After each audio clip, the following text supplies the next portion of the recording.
నమస్తే welcome to power debate నేను Brahmanaidu ఇపోతే YCP హయాంలో లిక్కర్ స్కామ్ జరిగిందంటున్నారు ఆంధ్రప్రదేశ్ రాష్ట్ర కాంగ్రెస్ పార్టీ అధ్యక్షురాలు వైఎస్ షర్మిల జగన్కు ముడుపులు వెళ్ళాయని ఛార్జ్ షీట్లో ఉందన్నారు షర్మిల సో ఒకసారి షర్మిల గారు ఏం మాట్లాడారో ఒకసారి బయట చూద్దాం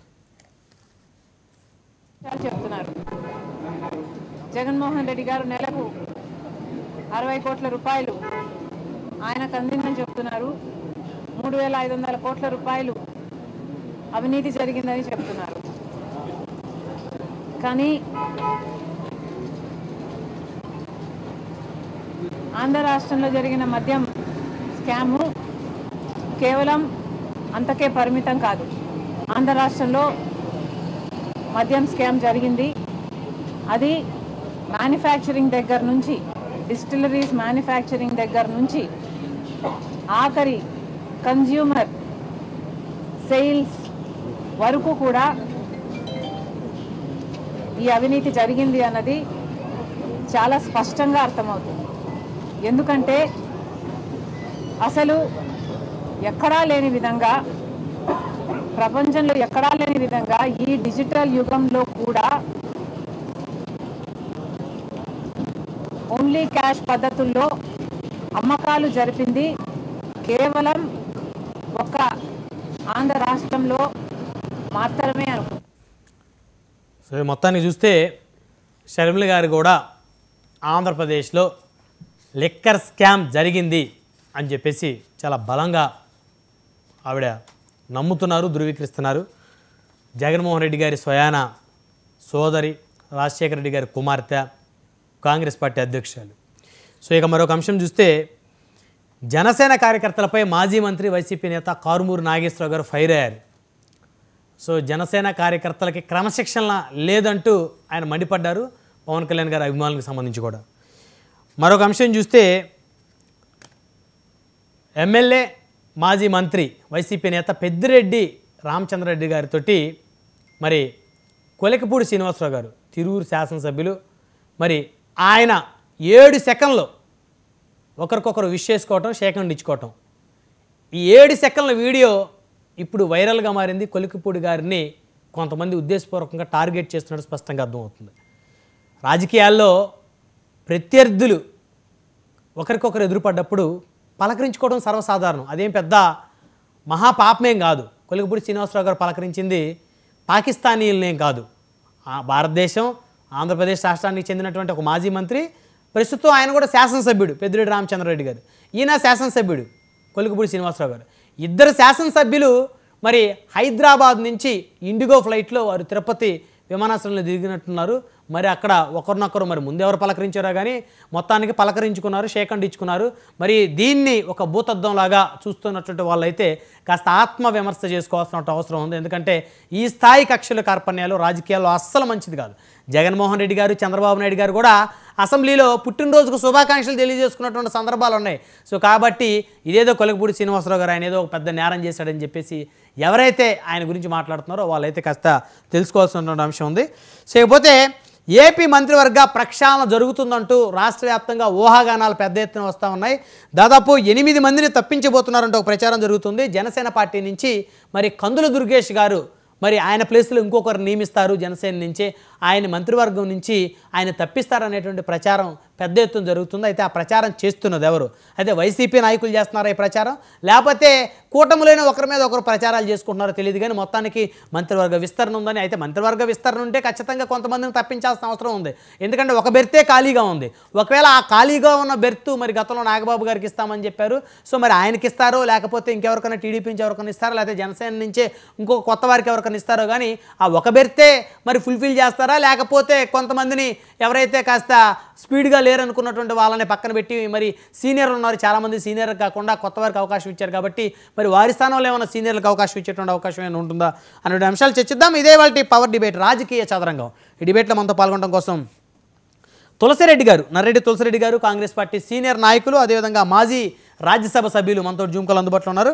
అదేవిధంగా పిల్లి మాణిక్యాలరావు గారు, తెలుగుదేశం పార్టీ సీనియర్ నాయకులు, అధికార ప్రతినిధి టీడీపీకి సంబంధించి, అదేవిధంగా ఆంధ్రప్రదేశ్ రాష్ట్ర లెడ్ క్యాప్ కార్పొరేషన్ చైర్మన్, మరి వారు కూడా మనతో జూమ్ కాల్ అందుబాటులో ఉన్నారు. అదేవిధంగా గాదే వెంకటేశ్వరరావు గారు, జనసేన పార్టీ గుంటూరు జిల్లా అధ్యక్షులు, మనతో జూమ్ కాల్ అందుబాటులో ఉన్నారు. అదేవిధంగా ఎల్ఎం మోహన్ రెడ్డి గారు, వైఎస్ఆర్ కాంగ్రెస్ పార్టీ రాష్ట్ర కార్యదర్శి, మనతో జూమ్ కాల్ అందుబాటులో ఉన్నారు.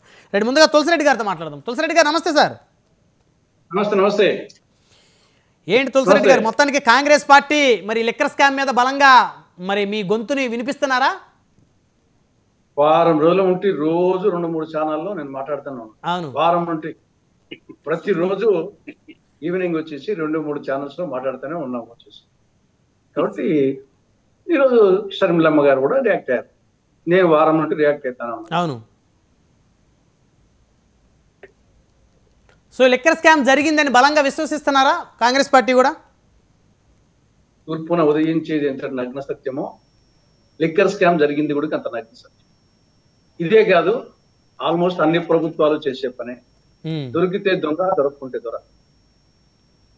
జగన్ ప్రభుత్వం ఒక్కటే చేసింది కాదు, అన్ని ప్రభుత్వాలు చేసే పనే ఇది. కానీ కొన్ని సందర్భాలు దొరుకుతారు, కొన్ని దొరకరు. దాంట్లో పర్సెంటేజ్ తేడా. కమిషన్లు వచ్చేసి డిస్టిల్ నుండి, సరఫరాదారు నుండి 20%, 15%, 10%, 5% అనేది దాన్ని బట్టి ఆడ తేడా ఉండొచ్చేమో కానీ అన్ని గవర్నమెంట్లు చేసే పని ఇది. లేకుంటే ఎలక్షన్లలో ఒక ఎమ్మెల్యేకి 30 కోట్లు ఖర్చు పెడతారా? యాంటీ తెస్తారు వీళ్ళు, పార్టీ యాంటీ తెస్తుంది, ఎమ్మెల్యే యాంటీ తెస్తారు. ఖచ్చితంగా land mafia, sand mafia, wine mafia, mine mafia, ఈ కుంభకోణాలు, శాండ్ కుంభకోణం, ల్యాండ్ కుంభకోణం, వైన్ కుంభకోణం, మైన్ కుంభకోణం, ఎర్రచంద్రం కుంభకోణం, ఎర్రమట్టి కుంభకోణం, సబ్సిడీ బియ్యం కుంభకోణం, ఈ కుంభకోణాలన్నీ జరిగితేనే క్వార్జ్ కుంభకోణాలు, ఇవన్నీ 100% దాంట్లో ఏమాత్రం సందేహం ఉండదు. దాన్ని దొరుకుతారా దొరకరా, లింక్ అనేది దొరుకుతుందా దొరకదా, అంతే తప్పని చేసి దాంట్లో ఏమాత్రం సందేహం లేదు, 100% జరిగి ఉంటుంది. నేను ఇది ఒకటే కాదు, ఆల్మోస్ట్ అన్ని ప్రభుత్వాలు చేసే పని ఇది అంటాను వచ్చేసి. ఈవెన్ ప్రజెంట్ ప్రభుత్వం చేస్తా ఉంది, చంద్రబాబు ప్రభుత్వం చేస్తుంది. ఇది జగమెరిగిన సత్యం కాదు తులసిరెడ్డి గారు, ప్రజెంట్ ప్రభుత్వం చేస్తుందా? 100% వచ్చేసి అది సెంట్రలైజ్డా డీసెంట్రలైజ్డా? ఇప్పుడు ఆల్మోస్ట్ 50% ఎమ్మెల్యేస్ వాళ్ళ నియోజకవర్గాల నుండి మద్యం షాపుల నుండి మామూలు తీసుకోవడం లేదా? లేకపోతే వాళ్ళకి పర్సెంటేజ్ లేదా? చెప్పండి వచ్చేసి. ఇది ఊరికి గుండె మీద అంతరాత్మను వచ్చేసి ఇబ్బంది పెట్టద్దు వాళ్ళకి. 50%, నేను 100% చెప్పలే. అంటే ప్రభుత్వ ఖజానాకి గండి కొట్టడం ప్లస్ కమిషన్లు తీసుకోవడం రెండు ఒకటేనా సార్? గండి ఎట్లా? ప్రభుత్వ ఖజానాకి గండి కొట్టడం వైఎస్ఆర్సీపీ హయాంలో జరిగింది అనేది ఇప్పుడు సిట్ ఆరోపిస్తుంది. మద్యమే త్రాగుడే ఒక పనికి మాలింది. అవును అవును. దానికి వచ్చేసి అటు గవర్నమెంట్ ఆదాయం కావాలనుకోవడము, ఇటు లీడర్స్ ఆదాయం కావాలనుకోవడము, త్రాగుబోతుల రక్తంతో ప్రభుత్వాలు నడపాలనుకోవడము, త్రాగుబోతుల రక్తంతో రాజకీయ నాయకులు రాజకీయాలు చేయాలనుకోవడము, ఇంతకంటే నీచమైన ఇంకోట్లేదు. నేను ఆ గవర్నమెంట్ ఈ గవర్నమెంట్ కాదు, అన్ని గవర్నమెంట్లు. ఇప్పుడు గుజరాత్ లో ఉంది, అక్కడ సంపూర్ణ మద్యపాన నిషేధం ఉంది ఫ్రమ్ ద బిగినింగ్. ఏమో ఆ రాష్ట్రం డెవలప్ కాలా? ఎక్సైజ్ ఇన్కమ్ లేనంత మాత్రాన రాష్ట్రం డెవలప్ కాలే గుజరాత్. దాని బదులు ఇంకో రూపంలో వస్తుంది. స్టేట్ జిఎస్టీ 48% వచ్చేసి గుజరాత్ లో state GST, state excise 0, state GST income వచ్చేసి 48%. మంది స్టేట్ ఎక్సైజ్ 11.4%, స్టేట్ జిఎస్టీ 11.2%. కాబట్టి మద్యం తాగుకుంటే మిగులుతుంది, డబ్బులు మిగులుతాయి, దాంట్లో కొనుగోలు శక్తి పెరుగుతుంది, దాంట్లో ఆటోమేటిక్ గా స్టేట్ జిఎస్టీ పెరుగుతుంది, దాంతో రాష్ట్ర ప్రజలకు ఆదాయం వస్తుంది. కానీ ఆ ఆదాయం లేకుంటే, స్టేట్ ఎక్సైజ్ లేకుంటే ప్రభుత్వాలు నడవలేవని అనేది ఒకటి. తర్వాత దీన్ని సక్రమంగా అమలు చేయలేము, సాధ్యం కాదనేది రెండవది. మూడవది నాయకులకు సంబంధించి వాళ్ళ ఆదాయం పోతుంది. ఈ 3 కారణాలు చెప్పి రాగుబోతుల రక్తంతో ప్రభుత్వాలు వచ్చేసి నడుస్తా ఉన్నాయి. తర్వాత వచ్చేసి నాయకుల యొక్క రాజకీయాలు చేస్తా ఉన్నారు. కాబట్టి దీంట్లో దొరికితే దీంట్లో 100% జరిగి ఉంటుంది. దీంట్లో వచ్చేసి జగన్ పీరియడ్ లో 3,500 కోట్లు అనేది నాకు తెలిసి చాలా తక్కువ, నాకు ఎక్కువే ఉంటుంది. కానీ అన్ని ప్రభుత్వాలు చేసేది ఇది. దాంట్లో వచ్చేసి పర్సెంటేజ్ మాత్రమే తేడా. ఇప్పుడు ఏదైనా కమిషన్ కొడతా ఉన్నారు ప్రభుత్వాలు వచ్చేసి. లేకుంటే ఎక్కడ ఖర్చు పెడతారంటే 30 లక్షలు ఖర్చు పెట్టారు ఎన్నికలకు, 30 కోట్లు ఖర్చు పెడుతుండే. యానంటి తెస్తారు వచ్చేసి వీళ్ళకు బ్లాక్ మనీ కాకుంటే, ఎంత కాకుంటే, ఈ కుంభకోణాలు కాకుంటే యానంటి తెస్తారు వీళ్ళు. కాబట్టి 100% దాంట్లో మరొకసారి చెప్తాను, దొరికితే దొంగలు, దొరకకుంటే దొరలు, అంతే తప్ప ఏదో పెద్ద జగన్మోహనుడు ఒక్కడే పాపాత్ముడు, వీళ్ళందరూ పెద్ద ససబర్లు, మేమందరము ససబర్లము అని కూడా కరెక్ట్ గా చెప్తాను. అంటే అందరూ అంటే అన్ని ప్రభుత్వాలు, గతంలో కాంగ్రెస్ ప్రభుత్వం అని కూడా అనుకోవాలా సార్? నేను చెప్తాను, నేనైనా చెప్తే నేను కంటెస్ట్ చేయాలంటే నేను కూడా ఆ పనికి మళ్ళీ పని చేయక తప్పదు. అందుకే నేను కంటెస్ట్ చేయడం లేదంటే నేను కడప ఎంపీకో పులింద్ర ఎమ్మెల్యేకో కంటెస్ట్ చేసేవాడిని. నేను పెద్ద వీళ్ళందరూ నా కళ్ళ ముందు వచ్చిన వాళ్ళే. అవును. కానీ ఆ డబ్బులు లేవు కాబట్టి, ఆ డబ్బులు కావాలంటే నేను కూడా చేయాల్సి వస్తుంది. అవును. కాబట్టి ఆ పరిస్థితి ఉంది. దీంట్లో వాళ్ళు వీళ్ళని ఎవరు కాదు. ఇది సంపూర్ణ మద్యపాన నిషేధం చేసినంత వరకు, ముక్కున్నంత వరకు పరిచయం ఉంటుంది. సంపూర్ణ మద్య నిషేధం చేయనంత వరకు ఈ యొక్క స్కామ్ జరుగుతూనే ఉంటుంది. అది ఆంధ్రప్రదేశ్ కాదు, ఇంకో రాష్ట్రం కాదు, ఆ ప్రభుత్వం కాదు, ఈ ప్రభుత్వం కాదు, ఇది జరుగుతూనే ఉంటుంది. రైట్. ఇంకొక అంశం తులసిరెడ్డి గారు, ఎందుకంటే మీరు చాలా senior politician, so 40 years political industry. సరే, ఇద్దరు శాసనసభ్యులు, 2 పార్టీల నుంచి ఉన్న ఇద్దరు శాసనసభ్యులు ఎదురు పడితే సేకండ్ ఇచ్చుకోవడం, పలకరించుకోవడం ఏమైనా నేరమా? నేరం కాదు, చాలా ఆహ్వానించదగ్గ పరిణామం. దాన్ని అందరూ ఎంకరేజ్ చేయాలి ఉద్దేశం. కానీ అగతాళంగా ఎంకరేజ్ చేయాలా. ఇప్పుడు నీలం రాజశేఖర రెడ్డి, నీలం సంజీవ్ రెడ్డి సొంతం అన్నదమ్ములు. ఒక ఆయనేమో కాంగ్రెస్ తరఫున వచ్చేసి పై స్థాయికి పోయినాడు, ఇంకొకనేమో కమ్యూనిస్ట్ తరఫున జాతీయ స్థాయికి పోయినాడు. తరిమల నాగిరెడ్డి, నీలం సంజీవ్ రెడ్డి బాబామర్దులు ఇద్దరు కంటెస్ట్ చేసుకున్నారు. ఒకే ఇంట్లో ఉంటూ, ఆయన చెల్లెల్ని ఈయన చెల్లెల్ని ఆయన చేసుకున్నారు. ఒకే ఇంట్లో ఉంటూ ఆయన ఇద్దరు కంటెస్ట్ చేశారు అనంతపురం ఎమ్మెల్యే స్థానానికి. తిరుమల నాగిరెడ్డి గెలిచాడు, సంజీవ్ రెడ్డి ఓడిపోయినాడు. కాబట్టి ఆ విధంగా ఇప్పుడు పెళ్లిళ్ళకి పోతాం, అసెంబ్లీలో వచ్చేసి అందరూ కలుస్తారు కదా. మరి అసెంబ్లీ సమావేశాల్లో అసెంబ్లీ లోపల అందరూ కలుస్తారు. మొదటి రోజు వచ్చేసి ముఖ్యమంత్రి గాని మిగతా లీడర్స్ అందరూ పోయి అందరు టేబుల్ దగ్గర పోయి నమస్కారం పెట్టి వస్తారు. అంటే ఇది ఒక ఆహ్వానించదగ్గ పరిణామం వచ్చేసి. కాబట్టి దాన్ని చులుబులు పలువులు చేయడం అనేది అది ఇమ్మెచ్యూరిటీ, అనే వాళ్ళ యొక్క పొలిటికల్ ఇమ్మెచ్యూరిటీ కింద కన్సిడర్ చేయాలా. అది పెద్దిరెడ్డి కానీ, కొలికిపూడి కానీ, నేను కానీ, మీరు కానీ, మేము వచ్చి పెళ్లిళ్ళకి పోతున్నాం. పెళ్లిలో అందరూ వస్తూ ఉంటారు వచ్చేసి. మీరు చెప్పినట్టు భర్త ఇప్పుడు జన్మదిన శుభాకాంక్షలు. అసెంబ్లీలో అధికార ప్రతిపక్ష పార్టీ నాయకులు ఇద్దరు కూడా విష్ చేసుకుంటారు కదా, అదే కదా మంచి సంప్రదాయం అసలు. ఆహ్వానించదగ్గ పరిణామం. రైట్. 1 by 1 మాట్లాడడం సార్. మనతో పిల్లి మాణిక్యాలరావు గారు ఉన్నారు, తెలుగుదేశం పార్టీ రాష్ట్ర అధికార ప్రతినిధి, సీనియర్ నాయకులు, LIDCAP corporation chairman. Manikyalarao గారు నమస్తే అండి. నమస్కారం సార్. సో మొత్తానికి లిక్కర్ స్కామ్ కేసులో ఆల్మోస్ట్ వాళ్ళు అందరూ, ఆ కేసులో ఇన్వాల్వ్ అయిన వాళ్ళు అందరూ వెళ్ళిపోయినట్టేనా సార్ జైలుకి? మీకు ప్యానెల్లో ఉన్న పెద్దలందరికీ నమస్కారం, వీక్షకులకు కూడా. ఇంకా వెళ్ళాలి, చాలా మంది వెళ్ళాలి. జగన్మోహన్ రెడ్డి కూడా ఆ లిక్కర్ స్కామ్ లో జైలుకి వెళ్తాడు. ఎందుకంటే లిక్కర్ స్కాము ఇప్పటి వరకు భారతదేశంలోనే పెద్ద స్కాము. జనరల్ గా తులసిరెడ్డి గారు చెప్పినట్టు బియ్యంలో రాళ్ళు లాగా అక్కడక్కడ తప్పు దొరలొచ్చు, లేకపోతే అక్కడక్కడ ఏదన్నా అవినీతి కుంభకోణాలు చేయొచ్చు, జరుగుతూ ఉంటే అవన్నీ కూడా తప్పే. కానీ ఇక్కడ ప్రజల యొక్క రక్త మాంసాలని పణంగా పెట్టి తెలిసి విషాన్ని నింపి రూపాయి విలువ చేయని దగ్గర దాన్ని ఇంకా పావలాకి 10 పైసలకి కుదించి దాంట్లో విషాన్ని నింపి దాన్ని బలవంతంగా తాగించి వాళ్ళు చస్తే, లేకపోతే వాళ్ళు హాస్పిటల్ వెళ్తే, లేకపోతే వాళ్ళు దానికి బానిసలైతే దానికి ఎడిట్ అయిపోయి ఇంకా కొని ఇచ్చేస్తే దాని ద్వారా వచ్చినటువంటి డబ్బుల్ని ఎన్నికల్లో వాడాలి అనే ఒక దురుద్దేశంతో కూడినటువంటి ఈ స్థాయి మాఫియా ఎప్పుడు కూడా జరిగి ఉండదు. తులసిరెడ్డి గారు పెద్ద రాజకీయంగా మా అందరికి కూడా గురువారు ఇలాంటి వాళ్ళు. ఆయన జనరల్ గా రాజకీయ పార్టీలన్నీ ఇట్లా నడుస్తున్నాయి తప్పు అని చెప్పాడు. ఈ స్థాయిలో ఎప్పుడు కూడా ఎక్కడ కూడా జరిగలేదు. మీరు అడిగినటువంటి ప్రశ్నకి దీనిలో ఎవరైతే పాత్రదారులు ఉన్నారో వాళ్ళందరూ కూడా జైలుకి వెళ్తా ఉన్నారు. పెద్ద తలలు దీంట్లో ఉన్నాయి. దానిలో భాగంగానే పెద్దిరెడ్డి మిథున్ రెడ్డి కూడా జైలుకి వెళ్ళాడు. ఐఏఎస్లు, ఐఆర్ఎస్లు, ఐఆర్టీఎస్లు కూడా వెళ్ళినటువంటి పరిస్థితి ఉంది. ఇవన్నీ కూడా జగన్ కన్సర్న్లోనే జరిగింది కాబట్టి జగన్ కూడా దీంట్లో ఖచ్చితంగా జైలుకి వెళ్ళక తప్పదు. సో జగన్మోహన్ రెడ్డి గారు కూడా లిక్కర్ స్కామ్ లో జైలుకి వెళ్తారంటారు? 100%. ఎందుకంటే మీరు చూడండి, ఎక్కడైనా ఏదైనా ఒక పాలసీ చేయాలనుకుంటే ముఖ్యమంత్రి కానీ, మంత్రులు కానీ, అధికారులు కానీ ప్రభుత్వ స్థలాల్లో కూర్చొని, సెక్రటేరియట్ లో కూర్చొని పాలసీలు రూపొందించడం ఇవన్నీ కూడా జరుగుతుంది. లిక్కర్కి సంబంధించినటువంటి దానిలో జగన్మోహన్ రెడ్డి డైరెక్ట్ గా ఎక్కడ కూర్చోలేదు అనే వాళ్ళకి ముఖ్యమంత్రిగా జగన్ ఉన్నప్పుడు జగన్ కి తెలియకుండానే మిథున్ రెడ్డి ఇన్వాల్వ్ అవుతాడా? జగన్ రెడ్డికి తెలియకుండానే విజయసాయి రెడ్డి ఇన్వాల్వ్ అవుతాడా? జగన్ రెడ్డికి తెలియకుండానే కసిరెడ్డి రాజ్ రెడ్డి ఇన్వాల్వ్ అవుతాడా? అట్లాగే అధికారులు వాసుదేవర్ రెడ్డి కానీ వాళ్ళు కానీ ఇన్వాల్వ్ అవుతారా? తర్వాత వీళ్ళందరూ కలిసి ఎక్కడ ప్రైవేటు స్థలాల్లో కూర్చొని పాలసీలు రూపొందించినటువంటి పరిస్థితి. ఎంత దారుణంగా, ఎంత క్రిమినల్ బ్రెయిన్ ఉంటే చేస్తారు. ఎక్కడైతే బియ్యం ఉన్నాయో ఈ బియ్యాన్ని మొత్తాన్ని కూడా ఆథరైజ్డ్ గా దోచుకోవటం కోసం వ్యాన్లు పెట్టారు. అంతకుముందు రేషన్ పంపిణీ సక్రమంగా చేయలేదా?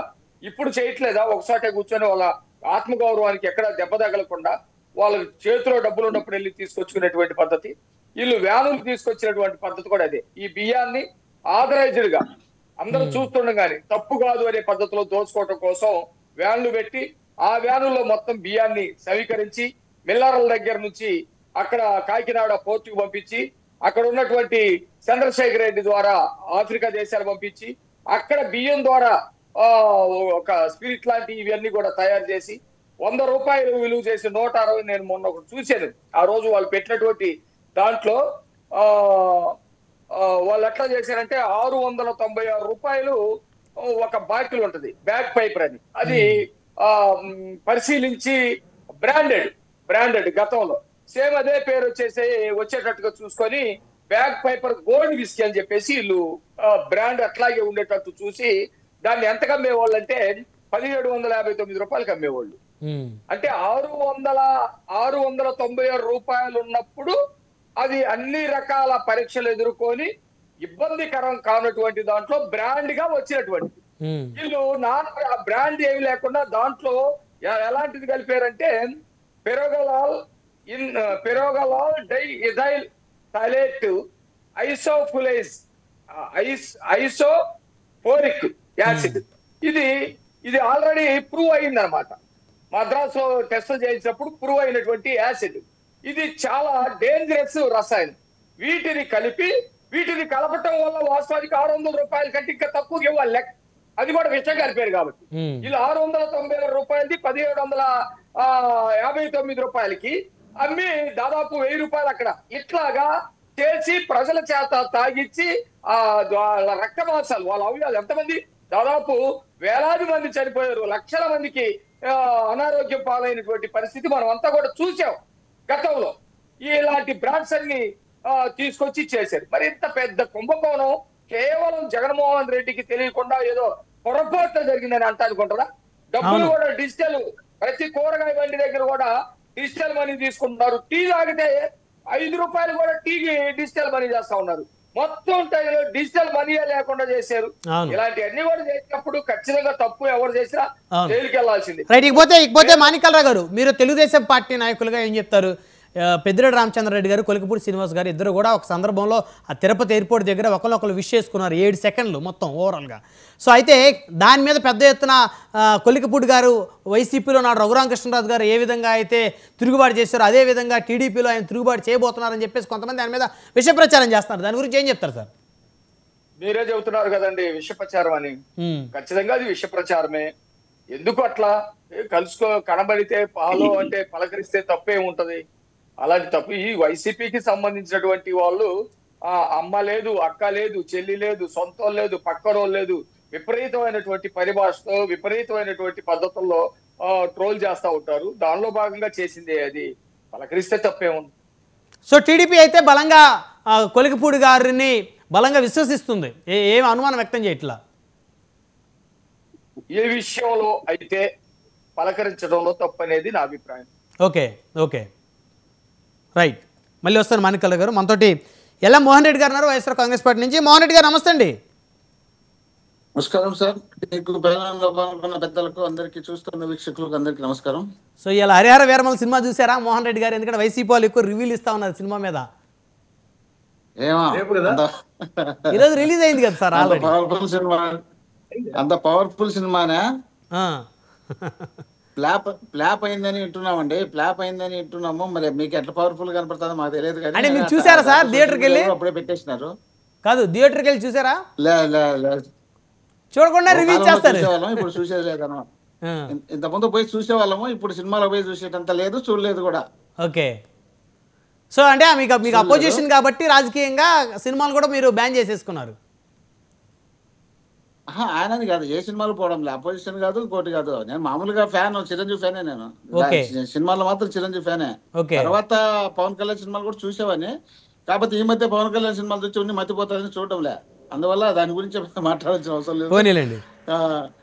ఇప్పుడు లిక్కర్ స్కామ్ జరిగింది. లిక్కర్ స్కామ్ లో జగన్మోహన్ రెడ్డి గారికి ముడుపులు అందాయని శర్మిల గారు బలంగా విశ్వసిస్తా ఉన్నారు. అందరికి దోషులు శిక్ష పడాలని కోరుకుంటున్నారు.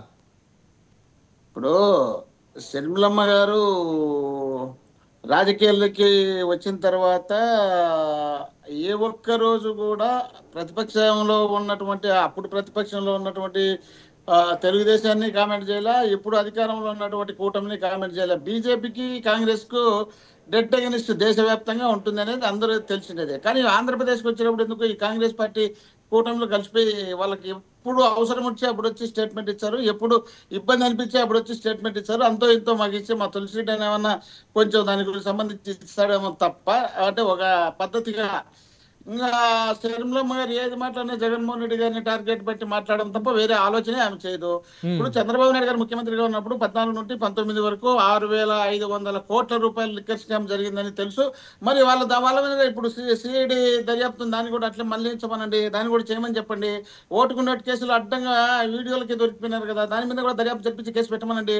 అవన్నీ ఎందుకు వదిలిపెట్టేసి జగన్మోహన్ రెడ్డి గారు పెద్ద మద్యం అంతా విపరీతంగా పోసి జనాలను తాపి లిక్కర్ దాంట్లో ఏదేదో కలిపి చంపే ప్రయత్నం చేస్తున్నాడని వీళ్ళు చెప్తున్నారు. జగన్మోహన్ రెడ్డి గారు ముఖ్యమంత్రిగా ఉన్నప్పుడు ఉదయం 10 గంటలకు షాప్ తెరిచి రాత్రి 7 గంటలకు క్లోజ్ చేసేవాళ్ళు. ఆయన ఉన్నప్పుడు 7 గంటలకు క్లోజ్ చేశారా?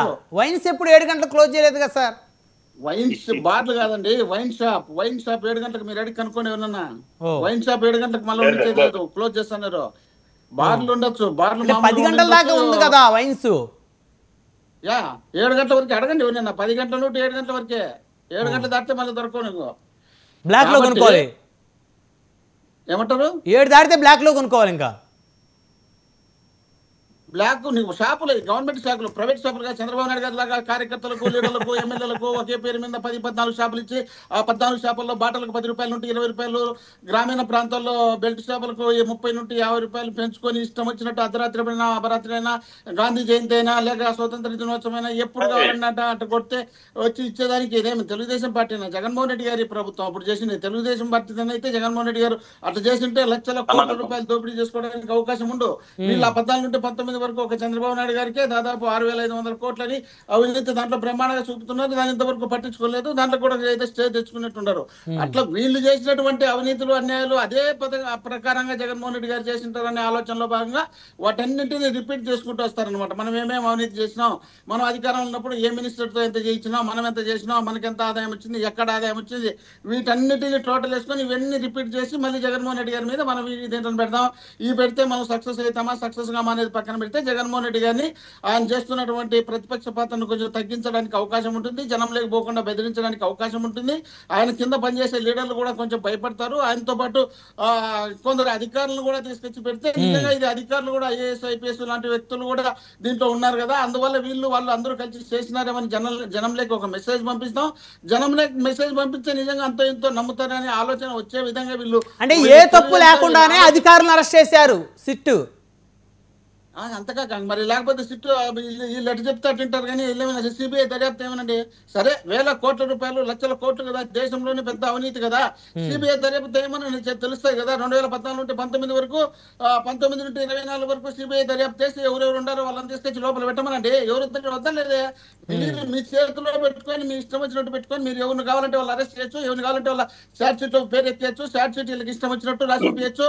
కోర్టు కూడా బెయిల్ ఇవ్వాలనుకున్న కోర్టును కూడా వీళ్ళు చేసే విధంగా షార్ట్ సెక్షన్లు మార్చి పెట్టచ్చు, ఇష్టం వచ్చినట్టు వీళ్ళు వాడుకోవచ్చు కదా, వీళ్ళు ఇష్టం వచ్చినట్టు వాడుకోవచ్చు.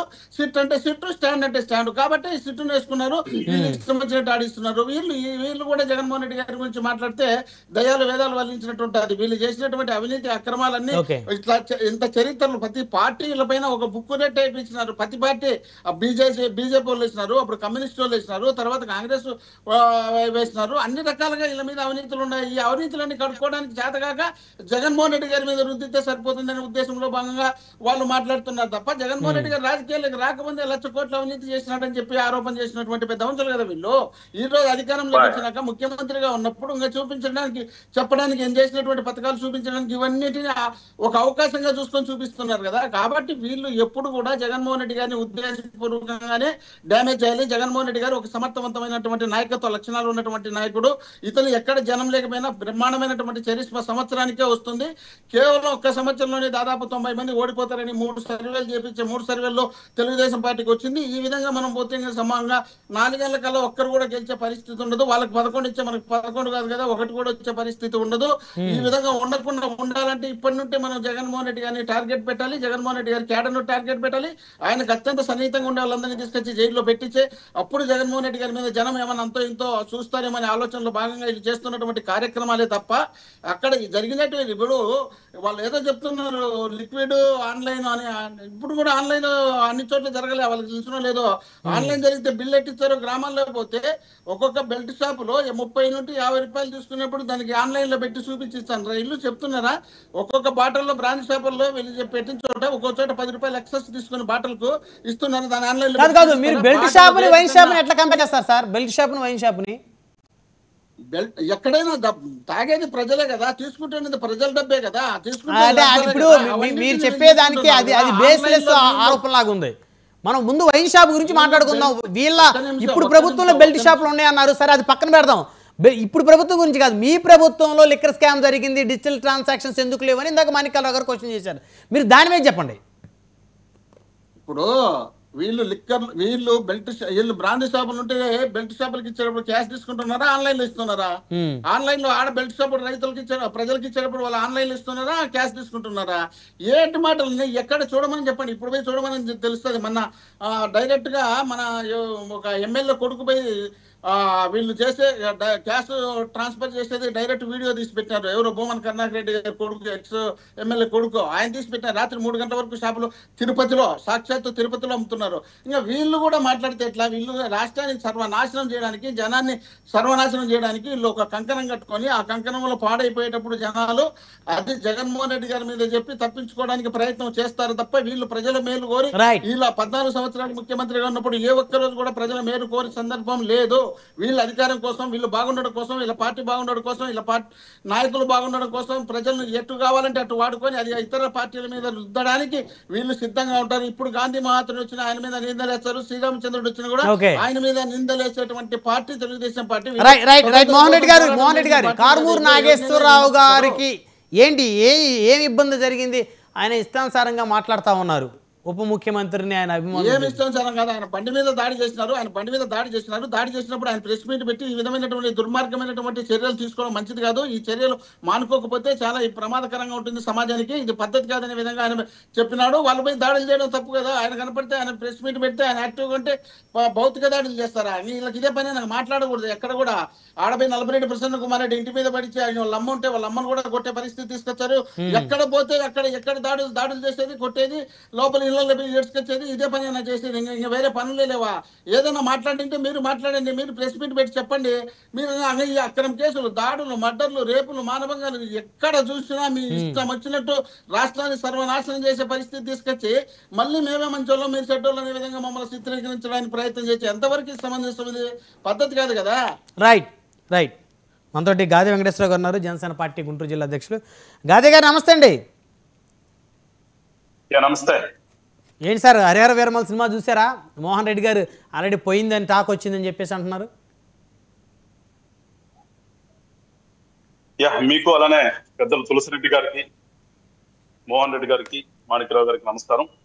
వెళ్ళండి, అది మన పెద్ద సభామే.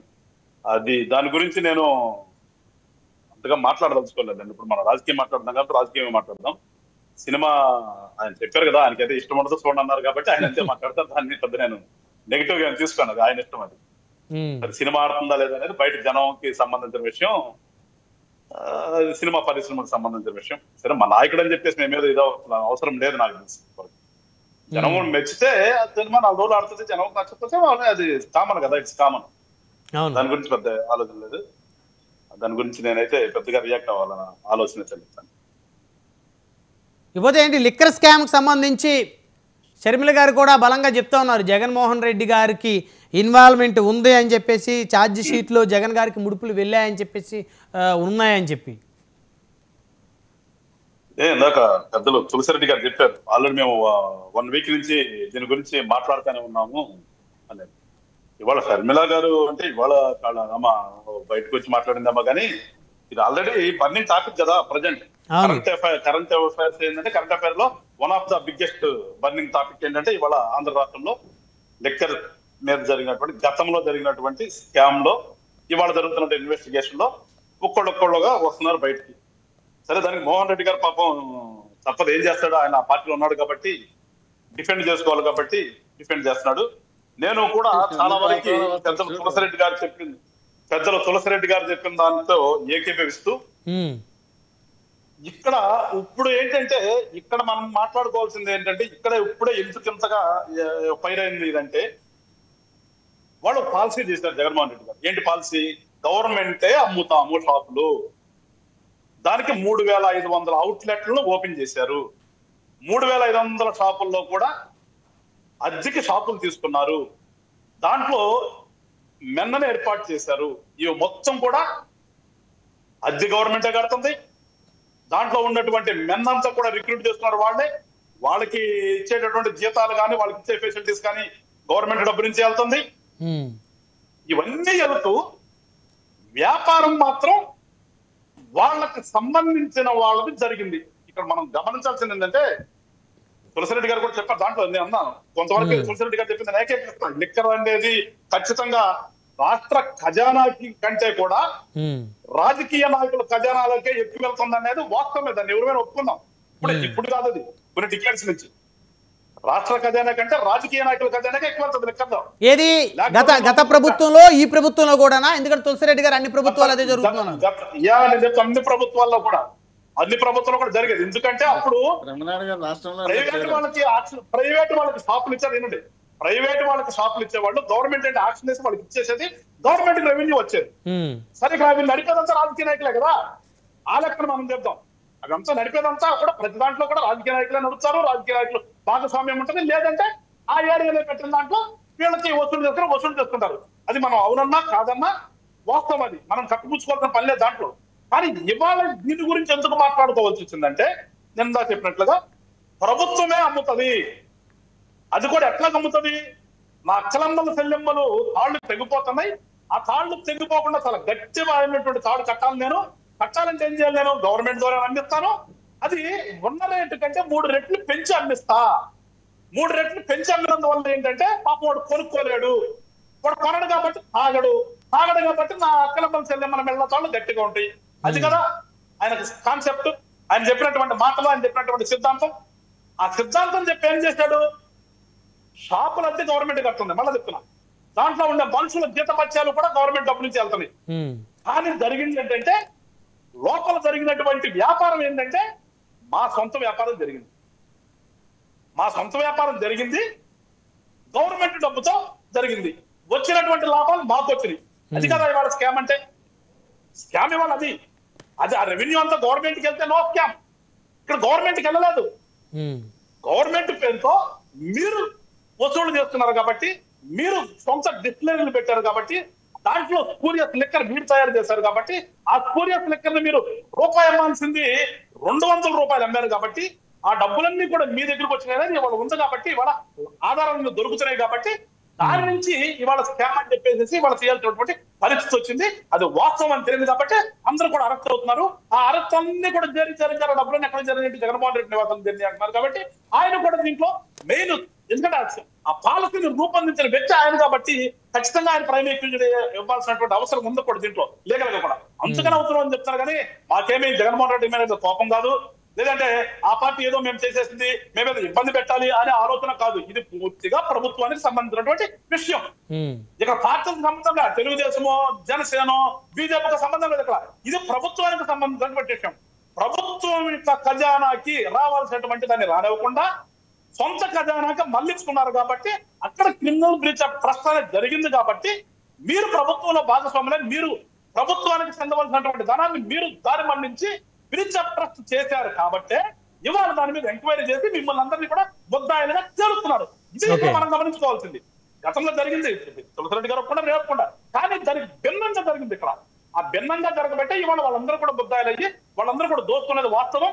ఏ 300 కోట్లు చూపిస్తుంది అది కాదు కదా. అసలు ఒక్కొక్క డిస్టిలరీకే 3,500 కోట్లు వచ్చింటాయి అక్కడ. ఏది వాళ్ళు ఇట్లా కొట్టేసిన వాళ్ళ కమిషన్ రూపం కానీ వాళ్ళు పంపించింది ఏదో దుర్మార్గం కదండి. నాటు సారా కూడా దీనికంటే మంచిగా ఉంటది. ఎక్కడ ఊర్లో కాస్తుంటారు పాపం వాళ్ళ జీవనాధారం, కొంతమందికి జీవనాధారంగా నాటు సారా కాసుకుంటుంటారు.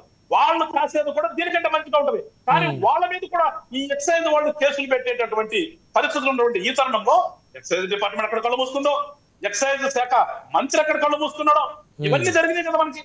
సో అందుకనే ఇవాళ అధికారులు కూడా దీంట్లో పాత్రదారులే. అందుకని అధికారులు కూడా దీంట్లో లోపలికి వెళ్తారు. ఎక్సైజ్ డిపార్ట్మెంట్ లో ఉన్నటువంటి పెద్ద అధికారుల దగ్గర నుంచి, ప్రభుత్వంలో అజమాయిషీ చలాయించినటువంటి పెద్ద అధికారుల దగ్గర నుంచి దీంట్లో ఎవరెవరైతే భాగస్వాములు అయ్యారో వాళ్ళందరూ కూడా వెళ్ళవలసినటువంటి ఆవశ్యకత ఉంది, వెళ్ళి తీరవలసిందే. ఎందుకంటే ఇది ఒక ఉదాహరణ కావాలి. మళ్ళా రాబోయే రోజుల్లో ఫ్యూచర్ జనరేషన్స్ కి ఒకసారి ప్రభుత్వంలోకి మనకు అధికారంలోకి వస్తే మనం ప్రజల కోసం చేయాలని చెప్తే మనం ప్రజల సొమ్ము, ప్రజల యొక్క ప్రభుత్వం యొక్క ఆస్తుల్ని పెట్టి పణంగా పెట్టి ప్రభుత్వాన్ని యొక్క ధనాన్ని పెట్టుబడిగా పెట్టి మనం వ్యాపారం చేసుకోకూడదు అనేది ఒక ఉదాహరణ కావాలి. అందుకని ఖచ్చితంగా వీళ్ళందరినీ లోపలికి పంపించవలసిన ఆవశ్యకత ఉంది. For the sake of state and for the welfare of people జరగాలి. ఇక్కడ ప్రజాస్వామ్యం మీద మనం మాట్లాడేది ప్రజాస్వామ్యం కదండి. ప్రజాస్వామ్యం మీద రాజకీయ పార్టీ అంటే సొంతం కొత్తమా మీరు ప్రజల మీద ఇచ్చి ప్రయత్నాడతాను కాదు కదా, ప్రజలకు సేవ చేస్తాను కదా. అందుకని తులసిరెడ్డి గారు చెప్పారు, నేను పని చేయలేకపోతున్నాను కాబట్టి నేను ఎలక్షన్కి వెళ్ళకుండా నేను ఇట్లా ఉన్నానండి. మరి ఎలక్షన్కి వెళ్తే ఒక ఎమ్మెల్యే 60-70 కోట్లు ఖర్చు పెడుతున్నాడు, ఒక ఎంపీ 300-400 కోట్లు ఖర్చు పెడుతున్నాడు. ఎక్కడి నుంచి వస్తున్నాయి? ఎస్ బ్రహ్మనాయుడు గారు ఇవాళ అంటే తులసిరెడ్డి గారు మాట్లాడేటువంటి మాటకి ఇవాళ రాజకీయ నాయకులు అని చెప్తున్న 100 కోట్లు ఖర్చు పెడుతున్న వాళ్ళు తల ఎక్కడ పెట్టుకోవాలి ఒకసారి ఆలోచించుకోమంటున్నా. రాజకీయం అంటే అసలు ఇంకోటి దౌర్భాగ్యం గాదే గారు, డబ్బులు లేవంటే అతను రాజకీయ నాయకుడిగా చూడటం లేదు పబ్లిక్ కూడా. అవును అదే ఉంటుంది. ఇప్పుడు తులసిరెడ్డి గారు ఇచ్చినటువంటి రాజకీయ నాయకులు మనకి సీనియర్ గుర్తుండేటువంటి వాళ్ళు ఆయన దగ్గర చాలా నేర్చుకోవాలి. ఈ మధ్యన కూడా నేను ఒకసారి ఒక మీటింగ్ లో కూర్చుంటే నాకు అర్థం కాల. వాస్తవంగా లోకల్ బాడీస్ అంటాం, స్థానిక సంస్థలు అంటాం. అదే స్థానిక సంస్థలు కాదురా బాబు, అది స్థానిక ప్రభుత్వాలు అని ఆయన చెప్తే నాకు అర్థం కాదు. అంత జ్ఞానం ఉన్నటువంటి వ్యక్తి ఏమైనా పక్కన కూర్చుంటాడు. ఇవాళ అజ్ఞానంలో వచ్చామను కూర్చుని వాళ్ళు ఇష్టానుసారం చేసి ఇచ్చేవాళ్ళతో మనకు జరిగేది నిజం కదా. చట్టసభల్లోకి ఎవరు వెళ్ళాలి? చట్టసభల్లోకి జ్ఞానం తెలిసిన వాళ్ళు ప్రజలకు సేవ చేసే వాళ్ళు వెళ్తే సేవ చేస్తారు. ఒక మంచి పాలసీ వస్తుంది, రాష్ట్రం అభివృద్ధి చెందింది, తద్వారా ప్రజలకు మంచి జరిగింది. కానీ డబ్బులు పెట్టుబడిగా వచ్చి వ్యాపారం చేద్దాం అనుకున్న వాళ్ళు చట్టసభల్లోకి వెళ్తే ఏమి జరుగుతుంది? ఇదే వాడి మీద వీడి చేస్తారు, వీడి మీద వాడు చేస్తారు. ఇందాక ఆఖరికి ఎక్కడికి వచ్చాం మనం? కొలుకుపూడి శ్రీనివాసు, పెద్దిరెడ్డి రామచంద్రరెడ్డి గారు షేక్ అందించుకున్నా కూడా తప్పు పెట్టేటటువంటి స్టేజ్కి వచ్చాము. ఇవాళ దౌర్భాగ్యం. ఏ మనుషులు కదా, రాజకీయ పార్టీలు ఉంటాం, మనుషులు కదా మనం మాట్లాడుకోకూడదా? అంటే ఏ స్టేజ్కి వచ్చారు చూడండి. అసలు ఒక పార్టీ వాడు ఒక పార్టీ వచ్చారు మాట్లాడకూడదు, ఒక పార్టీ వాడిని ఇంటికి పెళ్లికి పిలవకూడదు, శుభకార్యాలు పిలవకూడదు. వాడిని చూస్తే నేను కళ్ళేరు చేయాలి తప్పితే వాడు అది కాదు. ఇప్పుడు గాదే గారు ఒక నిమిషం, ఇప్పుడు కొంతమంది అభిప్రాయం ఏంటి, పెద్దిరెడ్డి గారు కనపడగానే కొలికపూడి గారు వెంటనే ఆయన మీద ఫైట్ చేయాలని చెప్పేసి అనుకుంటున్నారు. దేనికి వాళ్ళు వచ్చారంటే ఇది రాజకీయ నాయకులా? అవును. ఎటుపోతుంది చాలా చాలా దురదృష్టకరం.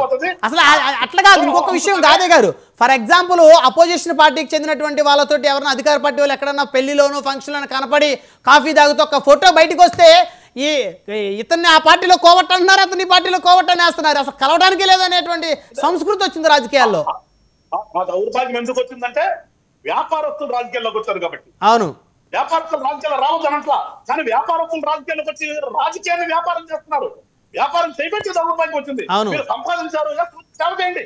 మీరు డబ్బులు సంపాదించున్నారు కదా, ఆ డబ్బులు పెట్టుబడి పెట్టే వచ్చి సేవ చేయండి కాదంతా. కానీ అరే 10 కోట్లు పెడితే మేము 100 కోట్లు సంపాదించాలి, 100 కోట్లు పెట్టినాడు 1000 కోట్లు సంపాదించాలి. ఈ భావనతో ఎప్పుడైతే జరుగుతుందో ఇవాళ రాజకీయాలన్నీ కూడా ఈ రకంగా అయిపోయి మనం ఇవాళ ఒక పార్టీ నాయకుల మీద ఒక పార్టీ కేసులు పెట్టి అని అనిపిస్తున్న స్టేజ్కి వచ్చింది. వాస్తవానికి ఇక్కడ దీంట్లో పక్ష సాధింపు ఏం లేదండి, మళ్ళా చెప్తున్నాను.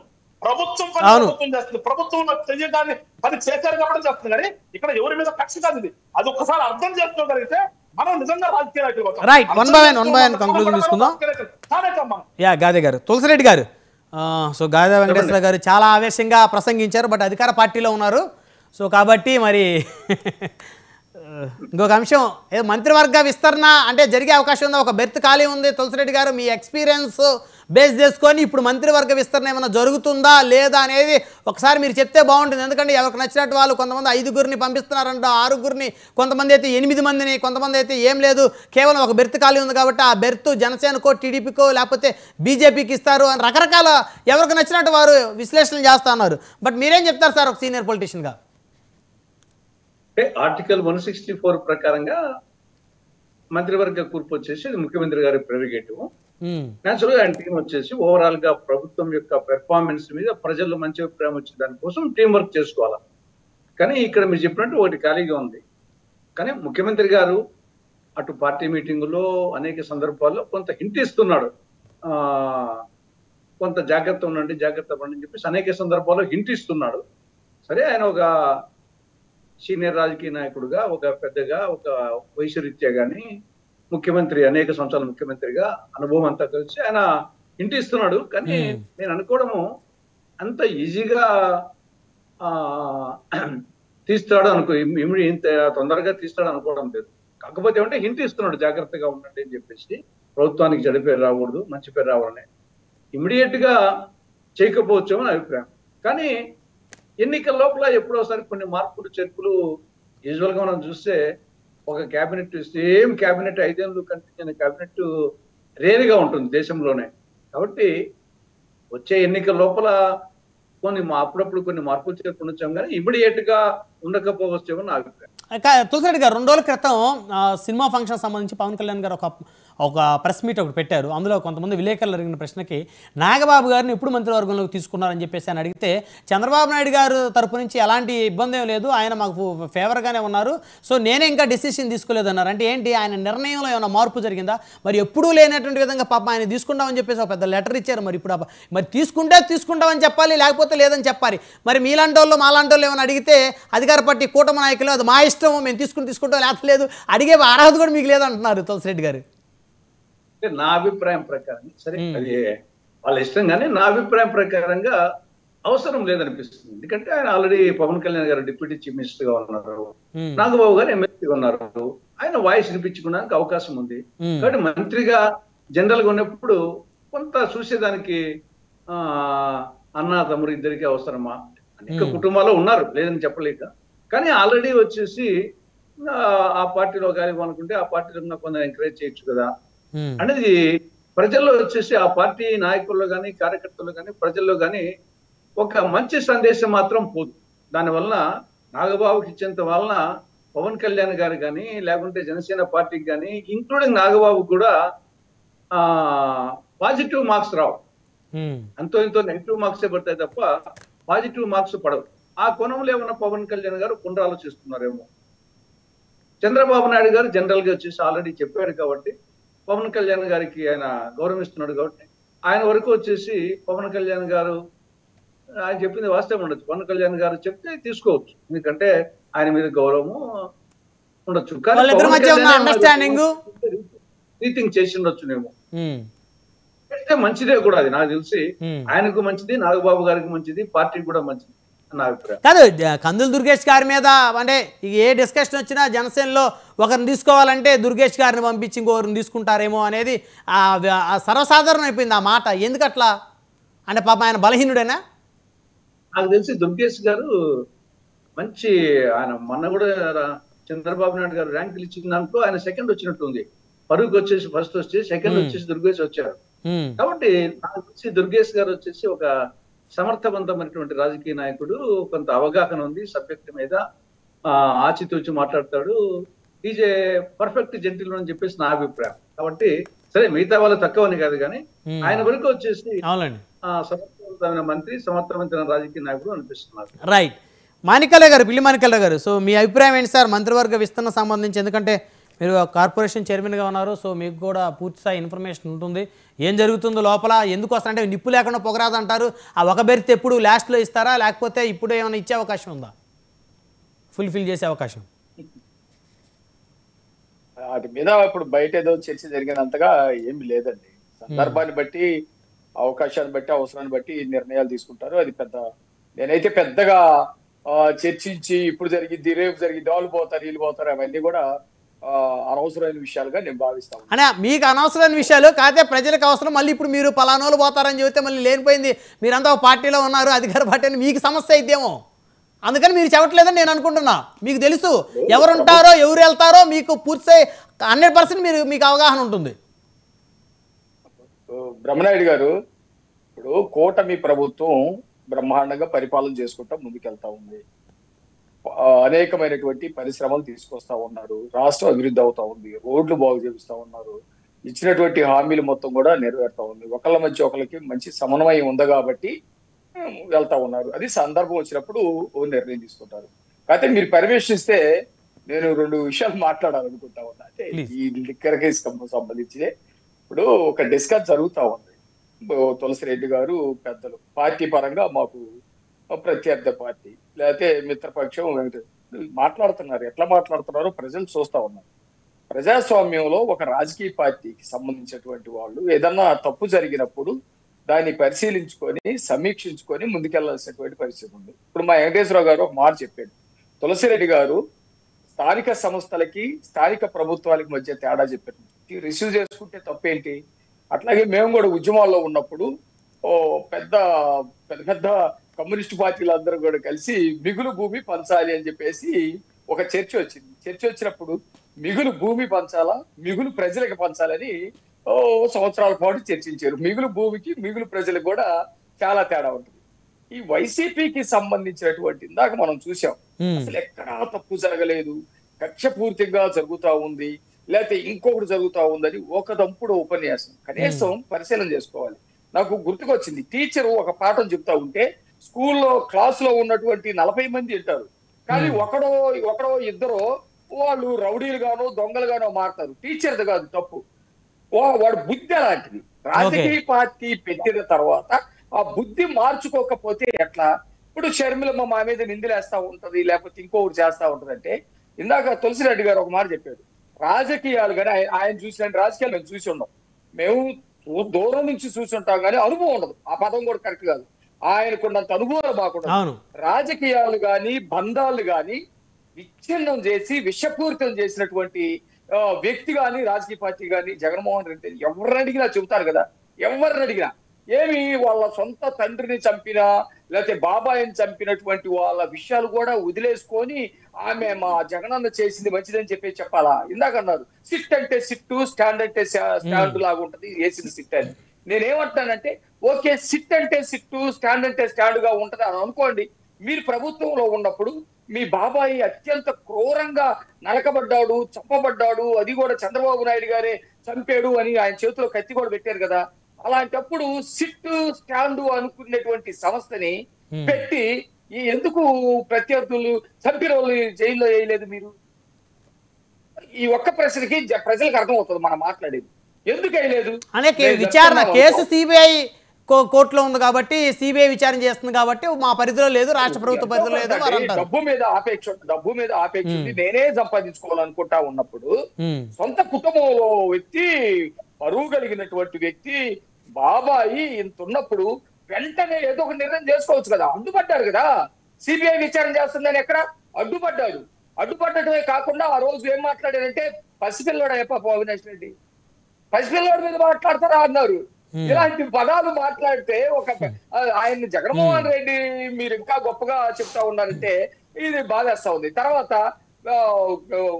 జగన్మోహన్ రెడ్డి స్వయాన మాట్లాడుతూ ఉన్నాడు. ఏమని మాట్లాడుతూ ఉన్నాడంటే మాకు బీపీలు వస్తే అని చెప్పేసి ఆ రోజు మాట్లాడితే ఊరుకుంటారని తెలుగుదేశం పార్టీ కార్యాలయం మీద మాట్లాడి ఎవరికంటే టైం చూపిస్తున్నారు. నాకా నన్ను అడుగుతున్నారు టైం అయిపోతుందండి అని అడుగుతున్నారు. అంటే వారు పాపం ఆయనకి ఇచ్చే టైం ఇచ్చుకోండి. నేనేమంటున్నానంటే మొన్న కూడా చెబుతున్నాడు, మొన్న కూడా వాళ్ళ కార్యకర్తలను ఎట్లా తయారు చేస్తున్నానంటే మళ్ళా నేను కనుక అధికారంలోకి వస్తే మా వాళ్ళు నా మాట కూడా వినరు, రెచ్చిపోండి. మా నా మాట ఎవరు అసలు రాజకీయ పార్టీలో ఉన్నటువంటి ఒక రాజకీయ పార్టీని నడిపేటువంటి వ్యక్తి ఎవరు కూడా ఆ నాయకుడు అనేటువంటి వాడు ఇలాంటి పదాలు చెప్పరు. నేనేం చెప్తున్నట్టు సోదరుడు మోహన్ రెడ్డి గారికి ఇప్పుడైనా ఒక పద్ధతి ప్రకారం వెళ్తా ఉంది. మీరు కోర్టుకి ఎందుకు వెళ్ళారు? కోర్టుకి ఎందుకు వెళ్ళి స్ట్రైట్ కి వచ్చారు. హైకోర్టుకి వెళ్ళారు కదా మిథున్ రెడ్డి, ఎందుకు వెళ్ళాడు? కోర్టు మీద నమ్మకం ఉండే.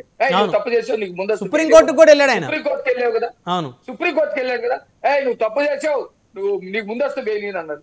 మరి ఆ రెండింటికి వెళ్లకుండా వీళ్ళు అరెస్ట్ చేస్తే నీకు అసలు ప్రజాస్వామ్యంలో అవకాశం లేకుండా చేశారని చెప్పేసి మాట్లాడొచ్చు, పెద్ద పెద్దగా ఇదే చేయొచ్చు. మోహన్ రెడ్డి గారు మొత్తానికి కారణం జగన్మోహన్ రెడ్డి. కొలికిపూడి గారు అనుభవించి తప్పదండి. మీరు కొలికిపూడి గారి గురించి మాట్లాడుతున్నారు కదా, మాట్లాడేప్పుడు ఇదంతా టోటల్ గా ఏమంటున్నారంటే జగన్మోహన్ రెడ్డి వైసీపీలో ఏదో వాళ్ళని విమర్శించేసినట్టు మీరు మాట్లాడుతున్నారు. చంద్రబాబు నాయుడు గారు రాత్రి పిలిపించుకొని ఆయన మందలించాల్సింది మందలిస్తే ఆయనే ప్రెస్ మీట్ పెట్టినాడు.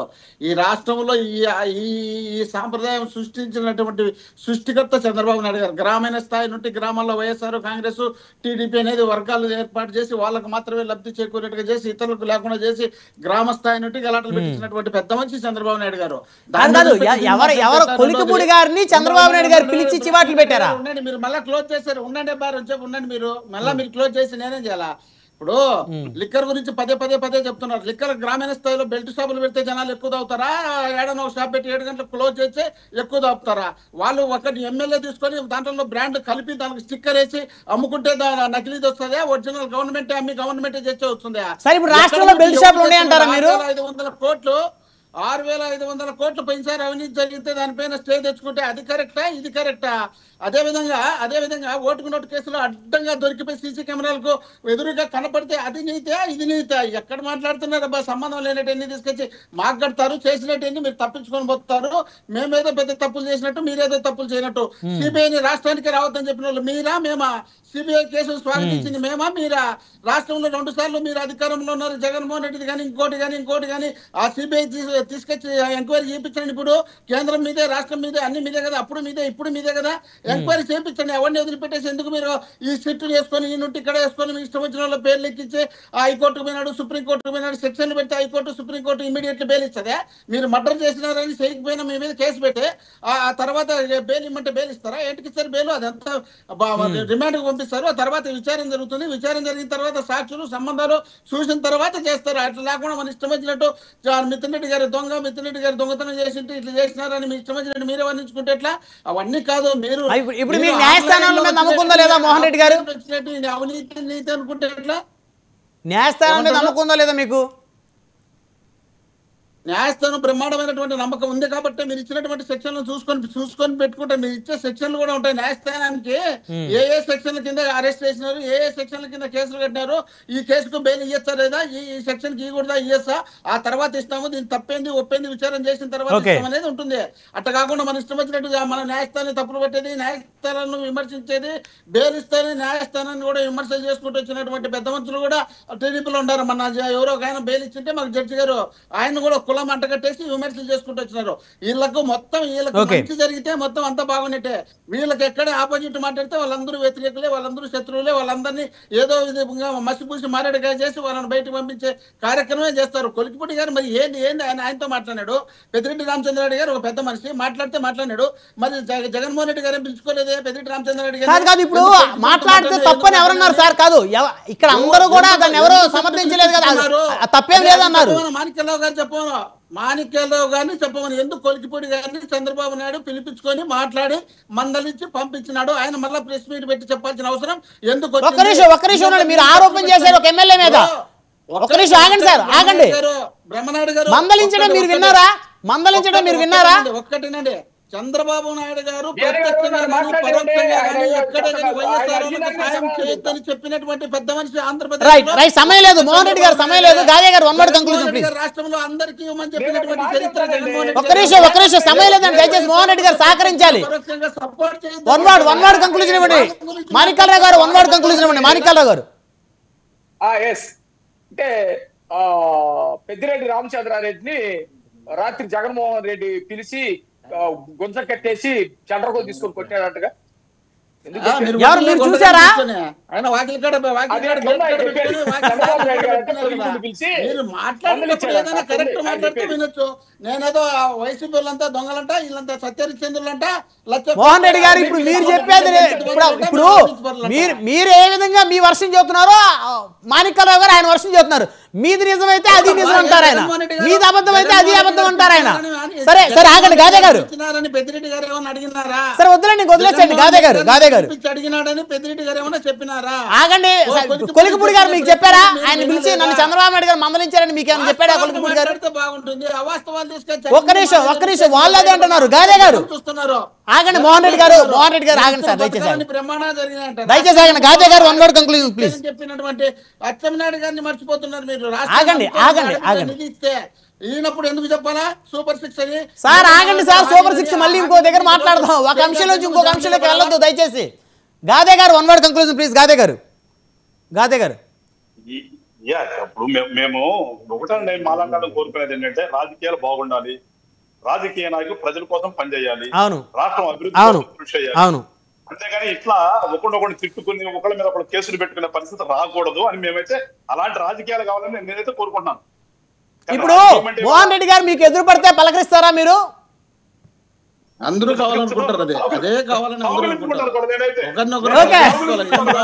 మోహన్ రెడ్డి గారు మీరు ఎదురు పడితే గాదే గారు కౌగులించుకుంటారంట మిమ్మల్ని. సో అందరూ కూడా అదే విధంగా ఉండాలి. ప్రతి రాజకీయ పార్టీ అధికార ప్రతినిధులు కానీ లేకపోతే ఎమ్మెల్యేలు కానీ అదే విధంగా ఉండాలి. 100% మంచిది, మంచి సాంప్రదాయం అది. ఆ సాంప్రదాయాన్ని మనం పాటించకపోవడమే తప్పు. మనం క్యాడర్కి ఏం మెసేజ్ పంపించినాం, జనానికి ఏం మెసేజ్ పంపుతున్నాం? మనం ఏమైనా శత్రువు? మోహన్ రెడ్డి గారు వల్లభనేని బాలశౌరి గారు ప్రస్తుతం మచిలీపట్నం ఎంపీగా ఉన్నారు. మీ పార్టీలో ఎంపీగా ఉన్నప్పుడు రేవంత్ రెడ్డి గారు ముఖ్యమంత్రి అయిన తర్వాత ఎంపీ పదవికి రాజీనామా చేసినప్పుడు ఎంపీలందరికీ డిన్నర్ ఇస్తే ఆయన వెళ్ళారంట. ఆయన వెళ్తే జగన్మోహన్ రెడ్డి గారు పిలిచి మందలించారంట, నువ్వు ఎందుకు వెళ్ళావని నా ఇంటర్వ్యూలోనే చెప్పారు. బాలశౌరి గారు నా ఇంటర్వ్యూలో చెప్పారు. ఆయన చాలా మంది మీడియా ముఖంగా చెప్పాడు. టికెట్ తెచ్చుకోవడానికి రెడీ అయినాక పవన్ కళ్యాణ్ గారి దగ్గర టికెట్ తెచ్చుకోవడానికి రెడీ అయిన తర్వాత జగన్మోహన్ రెడ్డి గారు పోయేట్టుకుంటే పోమా మాకేం ఇబ్బంది లేదు పో అన్నాడు. పిలిచి అన్నీ మందలించి తిట్టి బయటికి పంపిలే. నాకు తిట్టే అలవాటు లేదా? బాగా తిట్టే అలవాటు ఉండేది మన పెద్ద మనుషులకే. రైట్, సమయం లేదండి. ధన్యవాదాలు అండి చర్చలో పాల్గొన్నందుకు. గాదె వెంకటేశ్వర గారు, పిల్లి మాణిక్యాలరావు గారు, ఎల్ఎం మోహన్ రెడ్డి గారు, నర్రెడ్డి తులసిరెడ్డి గారు, అందరికీ పేరు పైన ధన్యవాదాలు. మరిది వాళ్ళ పవర్ డిబేట్ చూస్తూనే ఉండండి 99 టీవీ.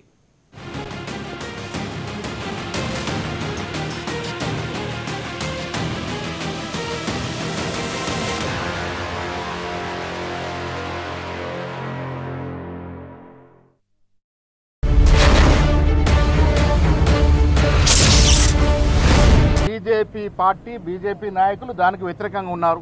రామచంద్రరావు గారు ఇచ్చిన స్టేట్మెంట్ వల్ల అర్థమైంది ఏంటంటే బీజేపీ పార్టీ బీఆర్ఎస్లకి, బీసీలకి ఇచ్చే రిజర్వేషన్ని వ్యతిరేకిస్తున్నారు. ఇది స్పష్టంగా కనబడతా ఉంది. గతంలో బీఆర్ఎస్ పార్టీ కూడా 30